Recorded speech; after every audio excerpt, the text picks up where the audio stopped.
Yeah, so I'm going to talk about Guam. It's where I was born and raised and where I'm currently based right now.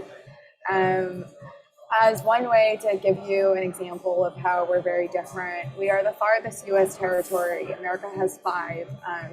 And time zone wise, it is Thursday, 12:47 p.m. So we are very far ahead of everyone in the States.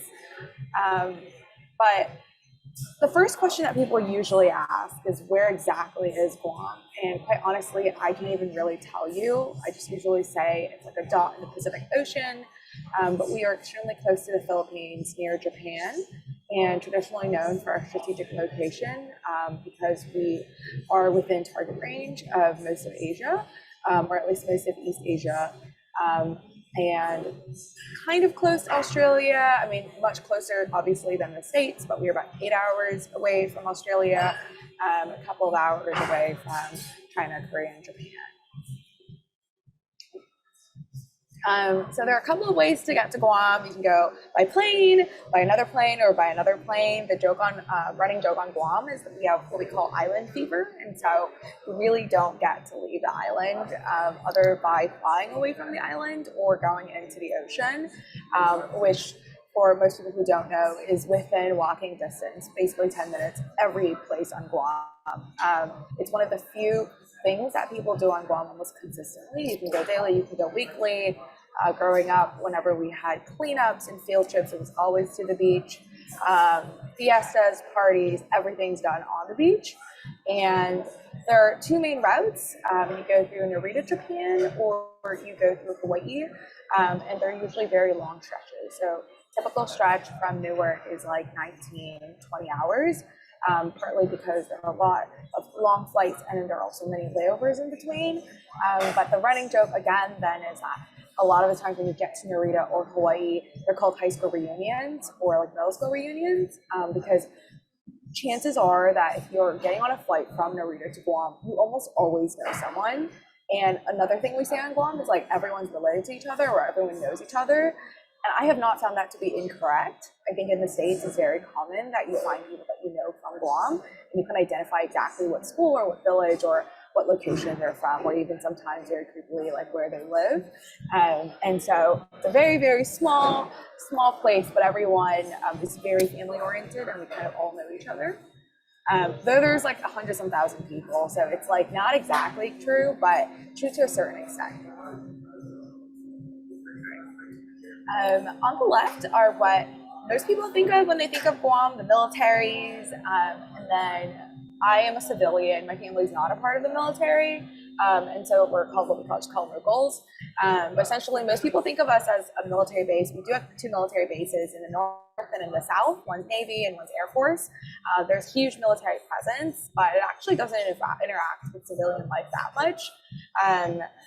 That said, like I think in general, there is a deep sense of dislike for the military in certain locations, especially among the local people, culture Maurus, because the militaries tend to build on ancient lands or whenever there are new soldiers coming in, a lot of times like crime rates go up.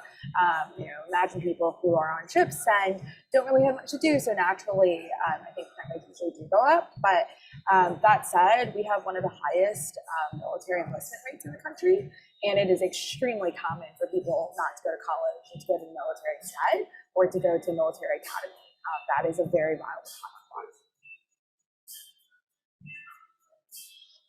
And then here on the left is what we call our downtown region. Guam is really small, so we don't really divide places based on cities, but this place is called Tumon. Guam is known for duty-free shops, most big brands, Louis Vuitton, Cartier, and everything, Balenciaga, like these are very, very common brands on Guam because people come to shop for duty-free items. And it's this really one long strip of land where like hotels, like 20 hotels in a row are next to each other, and kind of most activities on Guam are usually held in this location, but it also looks very different from the rest of the island because this is geared toward tourists. It's very well maintained, it's very clean, people are extremely nice here, and unfortunately during COVID it's extremely empty, as you can see. And then on the right is a beach. We have one of 75 beaches. Really it's just one long beach around the island, but we do have a lot of beaches and water here is extremely clean.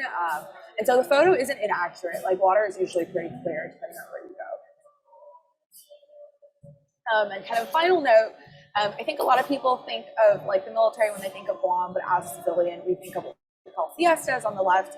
Guam has a huge gathering-like culture, usually at the beach, but also people hold what they call village fiestas, where on the left sometimes, because it's a very Catholic island, there are a lot of religious walks throughout the island during native holidays, and it's very common to go to the beach and see a party, and it's very also common people just invite you to a party. But on the right, we have our staple food. It's called red rice. It's marinated rice. It is extremely popular. Red rice and barbecue. So you know you're on island. Everything we say is on island, off island, but you know you're back on island. You can taste very good red rice, and that is my lesson.